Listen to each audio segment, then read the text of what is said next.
decías tú, estaba hablando yo al principio de la entrevista, estaba hablando con mi socio respecto a organizar este proyecto que se nos ocurrió, que vimos ahí un nicho de mercado. Desde ese momento hasta que vosotros tenéis las neveras, vendes la primera nevera, ¿cuánto tiempo ha pasado? Pues yo te diría que prácticamente unos 3 años. 3 años. Sí. O sea, 3 años de proyecto técnico. 2 años pruebas, de proyecto testeos. técnico y 1 año de ajustes y pruebas. Hombre, la homologación aquí debe ser un poco infierno, ¿no? No te creas. ¿No? No te creas porque al final, a ver, evidentemente sí que tienes la certificación CE, tienes la normativa exigible, la 3373, pero no estamos... Como es un producto que no interactúa con la muestra, Vale. es como un pasivo, no es tan exigible. No es un dispositivo, no es un dispositivo médico, claro. es un dispositivo sanitario. Claro. Y eso facilita mucho el proceso. Si no, evidentemente, hubiese sido mucho más duro. Claro. Pero no ha sido tanto un hueso en ese aspecto. Vale, ¿y cómo has pagado la fiesta esta? Bueno, aquí tenemos un gran socio, que es Mutter Venture, que fue el que apostó por el proyecto, ¿no?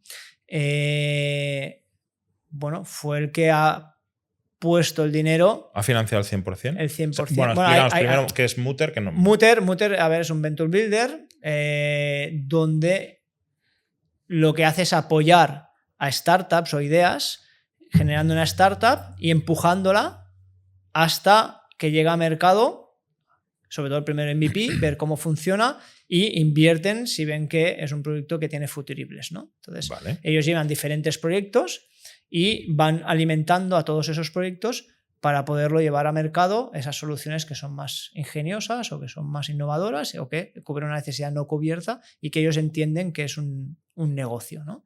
Entonces aquí, bueno, ellos normalmente tienen la mayoría de la sociedad y luego tienen algunos socios particulares que pueden entrar en una participada o pueden entrar directamente en el grupo. Entonces, lo que hace Mutter es captar capital de personas o empresas que quieren invertir en productos digitales o tecnológicos y de allí distribuyen esos recursos hacia esas empresas que tienen en marcha ya, esas startups tienen en marcha o nuevas que van generando de forma constante. Al final no deja de ser una generación de startups soportada por un fondo, ¿no? O sea, un Venture Builder es eso, ¿no? Es una empresa cuya misión es desarrollar nuevas startups hasta llegarlas a determinado punto y supongo que ahí ya se desarrollan, la vendan o lo que sea, ¿no? Exacto, ese es el modelo. Es el push de crear startups. Ese es el modelo. O sea, gracias a ellos, pues el entramado industrial, en este caso catalán, sí. pues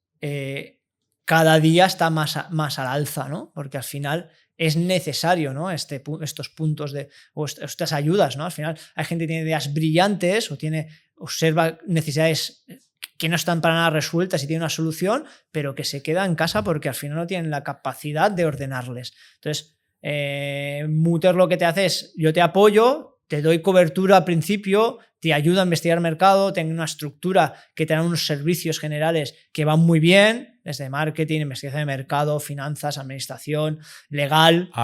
Todo está en Mutter centralizada, y ¿no? da servicio también a estas participadas. Con lo cual, con menos personal, puedo enfocarme en lo importante que es desarrollar esa idea y lanzarla al mercado. Claro, cada startup no tiene que tener su servicio legal, servicio financiero, contabilidad, recursos humanos, no sé, se comparte buena parte, ¿no? Y supuestamente. Y luego a medida que van creciendo, pues van ya cogiendo su personal y se van desligando un poco de la matriz o de la madre, ¿no? Siendo siempre participada, evidentemente, y gobernada, en este caso a nivel de participación es mayoría siempre por ellos. Vale, entonces Groenlandia, buena parte del capital pertenece a Mutter, ¿no? Y luego habrá pues otros socios.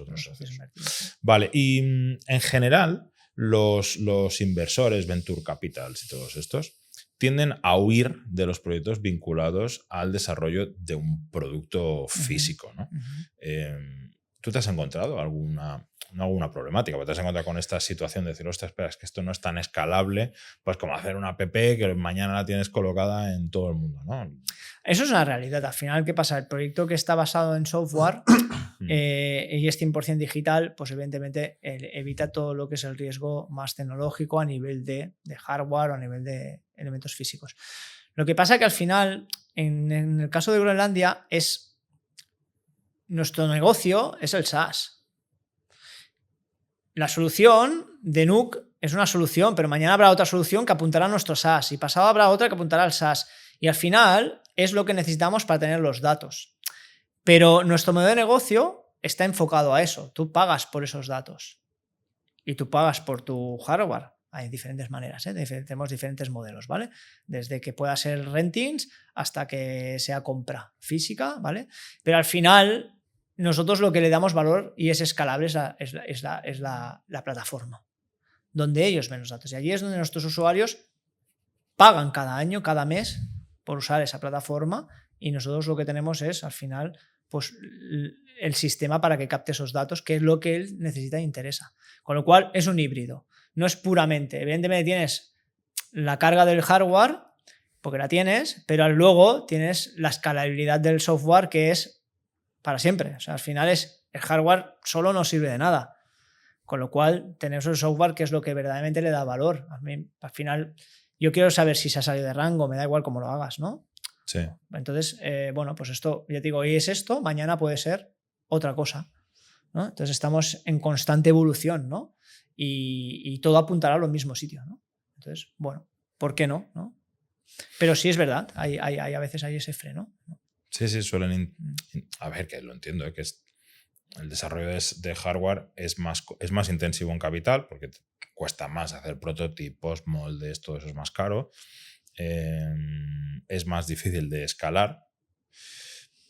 Por otra parte, pues tienes algo diferente, y es que pues tu barrera de entrada es mayor. Es lo que te iba a decir. Tienes un freno ahí, una barrera de entrada muy grande. Claro. Porque al final, ¿quién se mete en ese proceso? Entonces, al final, bueno, pues con aplicaciones, con soluciones así, pues rápidamente pueden salir muchas.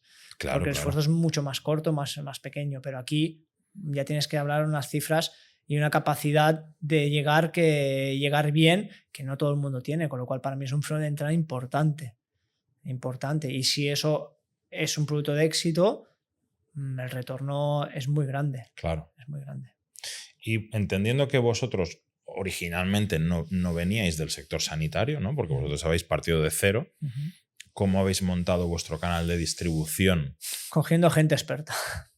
Vale. Entonces, al final, yo creo que el binomio de la startup, y yo ahora que llevo un tiempo trabajando en startup y tal, llevo otros negocios, tengo mis empresas y demás, pero en el mundo de startup yo creo que el binomio perfecto es la gente joven con esa impulsividad, esa creatividad, ese empuje, pero luego tienes que estar equilibrado por elementos seniors, personas senior, que conozcan ciertos aspectos y sobre todo en las etapas, ya no te digo solo en la creación y en el desarrollo, sino también en la atracción. O sea, nosotros en nuestro equipo comercial son gente que lleva mucho tiempo en el sector, trabajan en ese sector, conocen el sector, conocen cómo se mueven, cómo no se mueven, les ha encantado nuestro proyecto y se han sumado a nuestro equipo para hacer una labor que desde aquí les digo que es brillante, que lo están haciendo súper bien y que sigan así, ¿no? Pero tenemos un equipo senior muy potente detrás y luego tenemos un equipo, pues quizás no tan senior, que nos da pues otras cosas, ¿no? Y ese es el equilibrio. Ese es el equilibrio.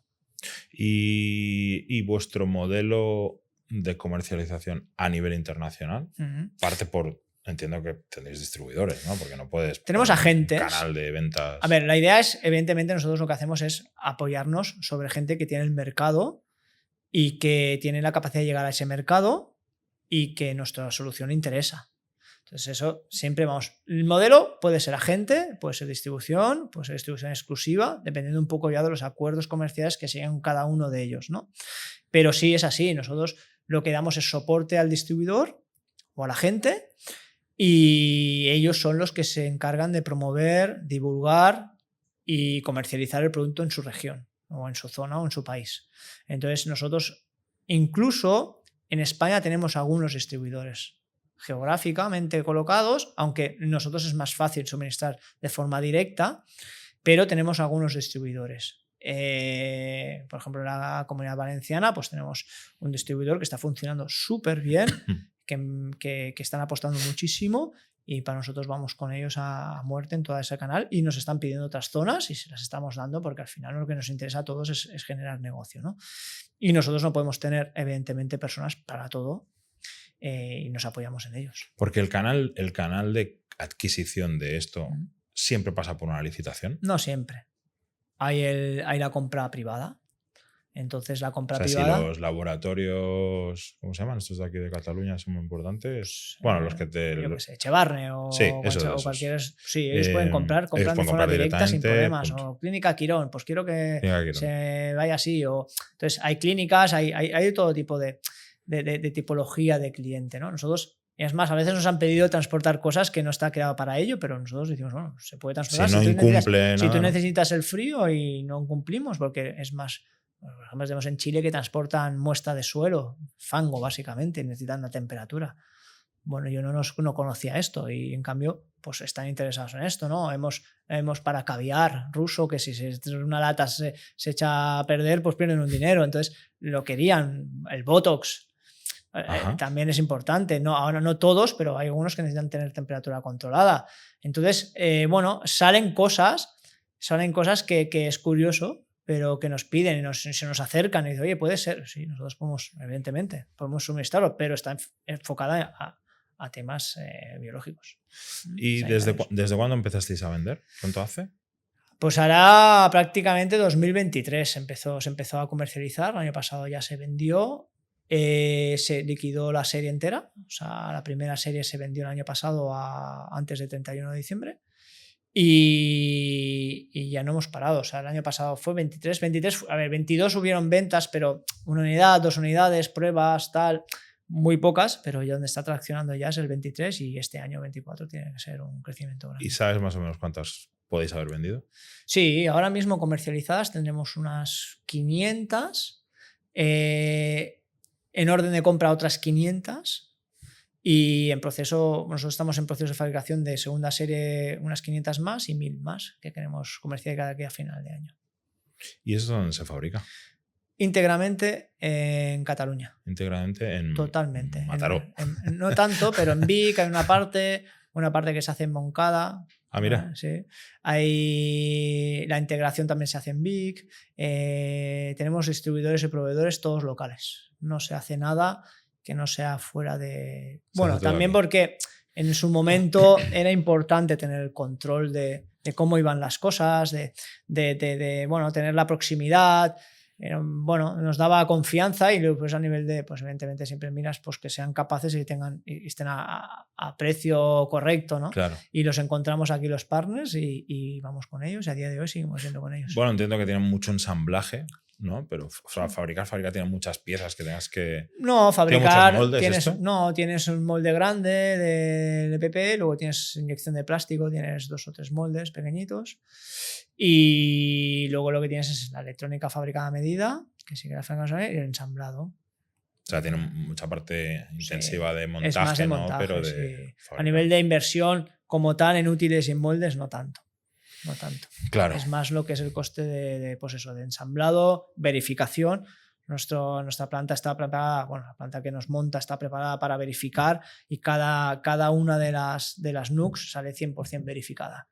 O sea, sabemos en qué momento se ha verificado y el check de todo, de comunicaciones, de voltajes, tenemos toda la comprobación 100%, y en ese momento es cuando damos de alta el producto tanto por los datos como que queda un tiempo y pero ya se ha activado, ¿vale? Como que el tema de cuándo se hizo la verificación para activar garantías.